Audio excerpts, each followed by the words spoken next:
गर्गाचार्य जी ने।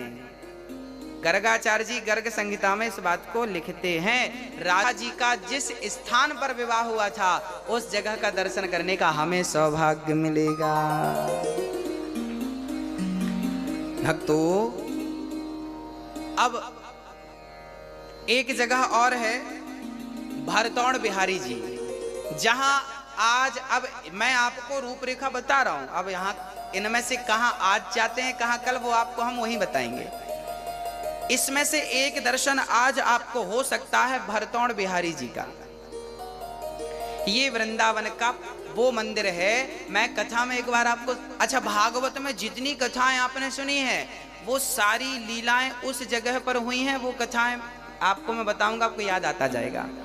एक बार क्या हुआ था ना, भगवान गाय चराने गए। गाय चराने के लिए भगवान श्री कृष्ण गए, तो भगवान को जंगल में बड़ी भूख लगी, तो वहां पर यज्ञ कर रहे थे, बहुत सारे पंडित जी यज्ञ कर रहे थे। भगवान ने पंडित जी से कहा, पंडित जी हमें भोजन कराइए, बड़ी भूख लगी है। पंडित जी स्वाहा स्वाहा स्वाहा, पंडित जी ने उनको, चूंकि यज्ञ करता ब्राह्मण बोलता नहीं है ना, मौन रह के करना। अब पंडित जी बोल तो नहीं रहे थे, अब बच्चों को अब बच्चे तो बच्चे, खीर रखी थी तो बच्चों ने हाथ डाल दिया यज्ञशाला में। अब पंडित जी ने जो लाठी उठाई और दौड़ा, सारे बच्चे भागे, कन्हैया जी भागे। कन्हैया बोले, लाला आज तो भूखी रहना पड़े, पंडित जी तो कुछ ना देवे। अब पंडित जी स्वाहा स्वाहा किसके लिए कर रहे हैं? भगवान को खिलाने के लिए, और खास भगवान खुद चल कर आया तो लठ मार के भगा दिया। अब यज्ञ करने वाले पंडितों की पंडितानी थी, कहते ना माँ के अंदर बड़ी ममता होती है। वो पंडितानी देख रही थी कि बच्चे बड़े भूखे और बड़े सुंदर हैं और इन बच्चों को भोजन। अब पंडितानी ने जल्दी से बच्चों को, बेटा यहाँ आओ यहाँ आओ। अब पंडितानियों ने बुलाया और जल्दी से बढ़िया खीर बनाई और बढ़िया हलवा बनाया, बढ़िया पूड़ी बनाई, और ठाकुर जी को गोद पर बिठा के यज्ञ करने वाले वो स्वाहा ही स्वाहा करते रह गए। और इन्होंने तो बढ़िया गोद पर बिठा के जगत के पालनहार को खिलाया अपने हाथ से। अब पंडित जी ने देखा मेरी पंडितानी खिला रही है, अभी आता हूं, खैर नहीं तेरी। अब पंडितानी ने घूंघट कर लिया, उस तरफ देखेंगे नहीं। अब पंडितानियों ने बड़े प्यार से मेरे कन्हैया के लिए भोजन बनाया और भोजन कराया।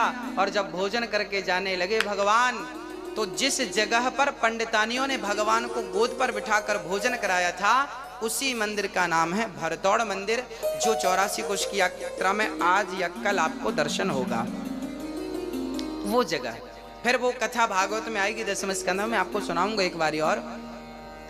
पंडितों को फिर दर्शन भगवान ने नहीं दिया।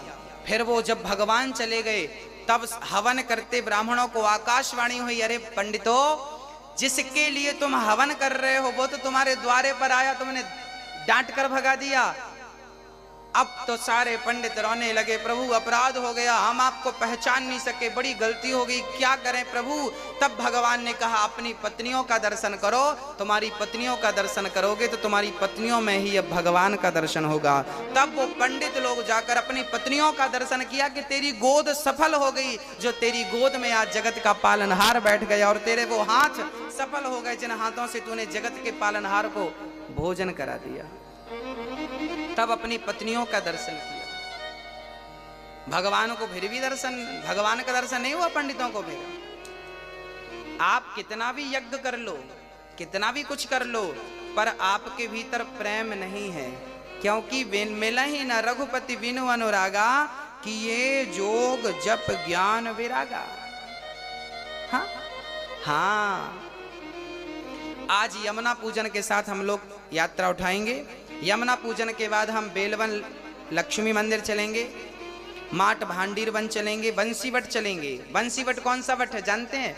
बंसीवट में जहां पर भगवान ने बंसी बजा करके भक्तों को, गोपियों का आवाहन किया था। और मधुवन, मधुवन वही वन है जहां पर प्रहलाद, ध्रुव जी ने तपस्या की थी। ध्रुव जी ने 6 महीने तपस्या की और भगवान को पाया था। वो ध्रुव जी की तपस्या स्थल, तपस्थली वहां पर है, मैं आपको दर्शन कराऊंगा। ये सारे दर्शन जो हैं आपको करा करके और फिर वही हम आपको समझाते रहेंगे कि ये दर्शन की ये महिमा है, ये दर्शन इसलिए हुआ। फिर उनका विस्तार कल की कथा में, कल के सत्य में करेंगे। बोलिए भक्त वत्सल भगवान की। अब श्री पार्वती मैया, ये सुखदेव भगवान जी राधा रानी के चरणों के दास थे। जब राधा जी लीला करने आई तो राधा जी से तोते ने कहा कि माँ मैं भी आपके साथ चलना चाहता हूँ। राधा जी बोली आप जाएंगे तो वहां पर आपका भी कोई कार्य नहीं है, जब मैं लीला पूरी करके आऊं तब आप जाना। जब राधा